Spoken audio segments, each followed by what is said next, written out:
Food delivery startups have exploded over the past few years. DoorDash went from 4 million users in 2018 to over 37 million in 2023, with revenue jumping from 110 million to $8.63 billion. But behind these impressive numbers lies a harsh reality. This booming industry is creating more problems than it solves. Customers are overpaying, restaurants are losing profits, and drivers are struggling, while delivery apps are bleeding money. Hey everyone, it's Business Boss, and today we're going to find out why food delivery apps are a losing game for everyone involved. Let's start with the customers. Food delivery apps have been growing their customer bases by the millions each and every year, so surely they're offering value, right? Well, not exactly. While food delivery apps offer us unparalleled convenience, they do come at some pretty big costs, so let's have a look. The first problem is the additional cost of orders. When we order through food delivery apps, we often face a multitude of charges. There's delivery fees, service fees, and of course, the tip. These can make a meal considerably more expensive than pickup or dine-in options. One study found that these charges usually add up to 15 to 30% for most food delivery apps. So a $20 pizza? Well, that may end up costing you $30 with delivery apps. And while you may feel an additional $10 spent on a meal isn't that big of a deal, these numbers do keep adding up.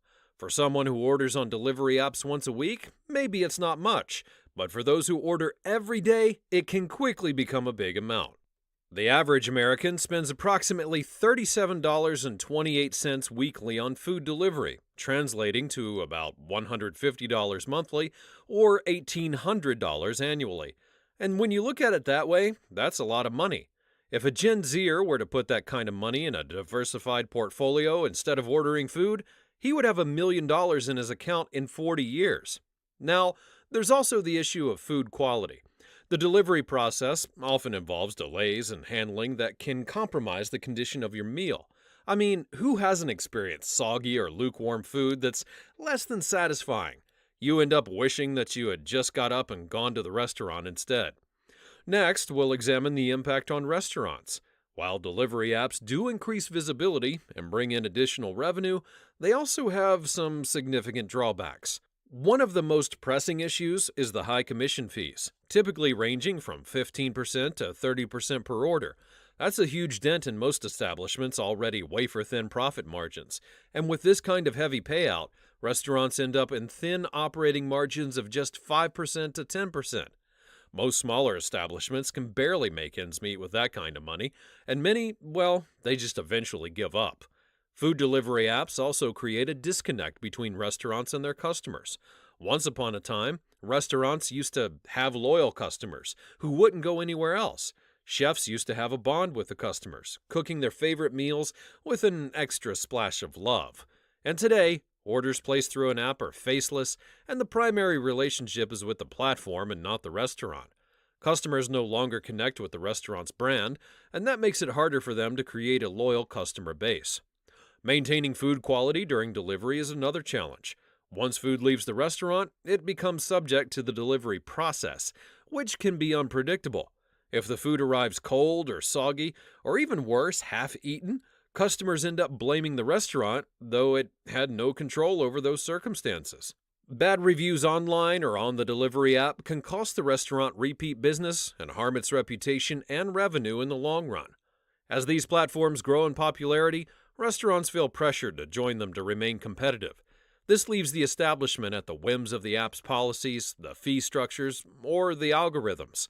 A minor tweak in fee structure may end up costing a major portion of the restaurant's profits, but policies are usually applied without regard for local concerns, and there's little to no recourse.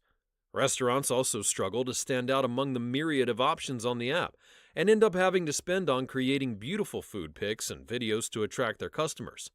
Oh, and what about delivery drivers? I mean, are they happy? Well, the national average Dasher earnings are about $25 an hour, which comes to around $4,300 a month. That may seem like good money, but there are other challenges that make the gig a lot less lucrative than it initially sounds. The actual earnings for Dashers will vary wildly from the $25 estimate. Earnings depend on base pay, promotions, and tips, and base pay ranges from $2 to $10 per delivery, depending on the estimated time, the distance, the desirability of the delivery, and more. Promotions are additional pay for offers that meet certain conditions and can vary based on factors like location and the time of day. Tips, well, they depend on the customer's generosity. So the same dasher might end up making $10 on a bad day and $45 on a good one. Delivery drivers are designated as independent contractors and not employees, which means that they pay the full cost of expenses like gasoline, vehicle maintenance, and self-employment taxes. So, while they may earn $15 to $25 per hour, their actual take-home pay is much lower. Delivery drivers also lack job security and benefits. They don't get health insurance and 401ks, and keep in mind that delivery driving is one of the more dangerous occupations due to constant driving around.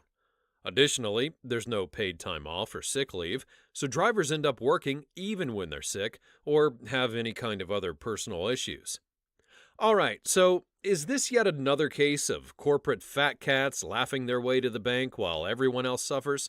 Well, surprisingly, even the delivery apps don't make money. Impressive growth rates aside, food delivery companies are struggling. DoorDash reported a net loss of over $500 million in 2023, and Uber Eats isn't far behind. Consistent losses over the years show that the business model itself is not sustainable. In 2023, DoorDash spent over $1.8 billion on sales and marketing alone, highlighting the enormous costs associated with maintaining and growing its customer base. Most delivery apps spend heavily on marketing campaigns and offer discounts, free deliveries, and other incentives to drive user engagement. It's all a game of boosting numbers without caring about the bottom line. Pizza delivery was successful because it operated within a small radius and used dedicated delivery drivers, but food delivery apps have to coordinate across many restaurants in a broad area. Drivers end up picking up deliveries based on profitability rather than efficiency, making the logistics a nightmare. As competition intensifies, companies are forced into a death spiral of high spending to capture market share. The push for valuations and growth over profitability hurts these businesses in the long run, which is why food delivery companies are not viable in the long term. How would you go about fixing the food delivery business? Let us know in the comments below. And if you find this video insightful, be sure to give it a thumbs up and subscribe to the channel for more content like this in the future. Thanks for watching, and I'll see you next time.